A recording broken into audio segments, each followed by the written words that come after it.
pwede mong puntahan.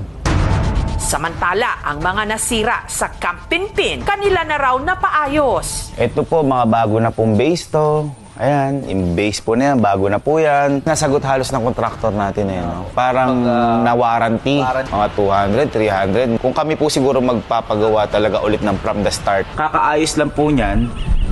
Pinabutasan po ulit namin ng bago para mas matibay na po yung kapit. Ang pamunuan ng Barangay Bacodbayan nangako namang tutulong sa mga apektadong residente. Mag-report sila sa amin. Ang tanggapan po namin, 24 hours, nakabukas po yan. May mga tanod po kami dyan na nakaantabay. Handa po silang pumunta kung saan yun nire-rescue. Nakakatakot dahil kada may uulan, kunyari po ngayon, umuulan po ganyan na medyo malakas, feeling namin mangyayari po ulit siya. Iniisip po namin talaga yung sa buhay po namin dito. Kasi itong Camp Pinpin, pwede po ulit siyang itayo, pero yung buhay hindi pwedeng buhayin. Hindi natin alam kung kailan paparating, pero kailangan natin maging handa. Wag natin ipagpapalit yung material na bagay sa buhay natin. Sa loob lang ng ilang segundo, pwede tayong malagay sa peligro.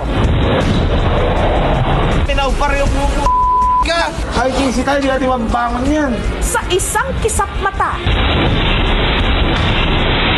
ang buhay natin pwedeng magbago. Kaya sa lahat ng pagkakataon, maging alerto, lalo't ang kalikasan talagang sakalam. Sobrang lakas, ayun o! Oh! Oh! Pagalingan sa